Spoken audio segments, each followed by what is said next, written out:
50 বছরের পরে রাজশাহীর এই সদর আসনে আওয়ামী লীগের সরাসরি কোন নেতা নির্বাচিত হয়েছে এখানে। এই জন্য আমি গোটায় কৃতিত্ব দিই রাজশাহী মহানগর আওয়ামী লীগকে, আওয়ামী লীগের সর্বস্তরের নেতা কর্মীদেরকে, যারা আমার এই বিজয়ে ভূমিকা রেখেছে। একই সাথে গোটা রাজশাহী মহানগরবাসী যারা দল মত নির্বিশেষে আমাকে ভোট দিয়েছে, সেই জন্য তাদেরকে আমি অভিনন্দন জানাই, ধন্যবাদ জানাই। তাদের উদ্দেশ্যেও আমি উৎসর্গ করছি এই আমার বিজয়।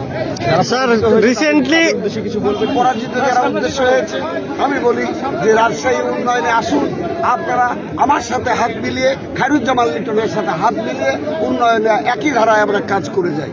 স্যার, কয়েক মাস আগে সিটি নির্বাচনে অনেক ভোটার এসেছিল, কিন্তু গতকালকে ভোটার উপস্থিতি কম কেন? আচ্ছা, এই ভোটার উপস্থিতির কম আপনারা জানেন, তিনটে কারণ আছে। প্রথমত হচ্ছে সারা বাংলাদেশে নির্বাচন বয়কটের যারা আহ্বান জানিয়েছিল, বোমাবাজি থেকে শুরু করে নানা ককটেল বাস্ট করে সব বিভিন্ন কেন্দ্রের আশেপাশে একটা বিভ্রান্তি তৈরি করেছিল, এই একটা কারণ।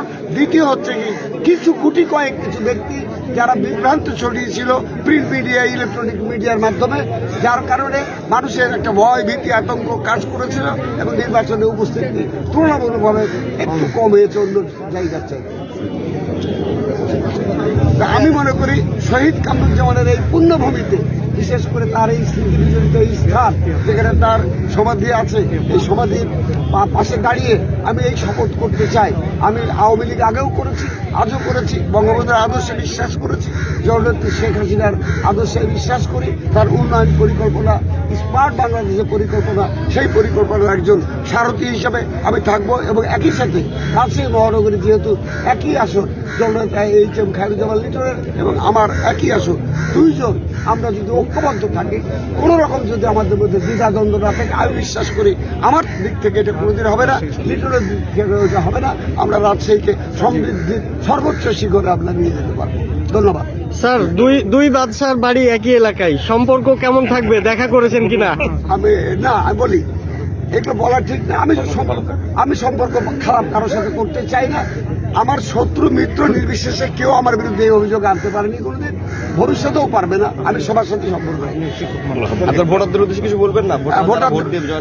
হ্যাঁ, অবশ্যই আমি ভোটারদের উদ্দেশ্যে বলতে চাই, আমি আপনাদের প্রতি, রাজশাহীবাসীর প্রতি কৃতজ্ঞ, বিশেষত তরুণ ভোটার যারা আমাকে ব্যাপকভাবে তরুণ ভোটাররা ভোট দিয়েছে। বহুজন বিদেশ থেকে, বাইরে থেকে এসছে শুধু আমাকে ভোট দেওয়ার জন্য। তা আমি অত্যন্ত কৃতজ্ঞ। রাজশাহীবাসী একটা কথাই বলতে চাই, আমি কোনোদিন আপনাদের সাথে বিশ্বাসঘাতকতা করি নাই, বর্তমানেও করবো না, ভবিষ্যতেও করবো না। আপনাদের পাশে আছি, থাকবো। স্যার, রাজশাহীর জন্য কি করবেন, খুবই ছোট করে যদি বলেন? আচ্ছা, রাজশাহীর জন্য আমি আলাদা কিছু বলিনি, এই কারণে মাননীয় মেয়র মহোদয় এর আগে আমরা সিটি নির্বাচন করলাম, সেই সিটি নির্বাচনে একটা ইশতেহার আমরা প্রকাশ করেছিলাম। আচ্ছা, জননেত্রী শেখ হাসিনার যে উন্নয়ন পরিকল্পনা এবং আমাদের রাজশাহী মহানগরের পিতা খায়রুজ্জামান লিটনের যে উন্নয়ন পরিকল্পনা, সেটাকে বাস্তবায়ন করাই আমার হবে প্রধান দায়িত্ব। একটা পক্ষ আমরা দেখেছি যে যিনি নৌকা প্রতীকের তাকে সমর্থন দিয়েছিল, আপনি কি তাদেরকে নিয়ে সাথে কাজ করবেন? কোথায় সমর্থন দিয়েছিল বুঝলাম? কিছু আমি বারবার বলেছি, সবসময় একটা বিরাট বড় দল, এই দলের মধ্যে কিছু গুটি কয়েক লোক থাকে যারা, যেখানে গোটা মহানগর আওয়ামী লীগ সিদ্ধান্ত নিয়েছে, সেইখানে গুটি কয়েক কেউ কিছু কি করলো না করলে এটা আমরা ভাবি না। তবুও আমি আশাবাদ ব্যক্ত করব, তাদের প্রতি আবার আহ্বান জানাবো যে আমি আওয়ামী লীগের লোক, আমি বঙ্গবন্ধুর লোক, আমি তো আওয়ামী লীগের বিরুদ্ধে নয়। ওনাদেরকে ওরা যদি আমাদের সাথে কাজ করতে চাই, আসবেন, আমরা ওয়েলকাম জানাই। ধন্যবাদ। Thank you sir.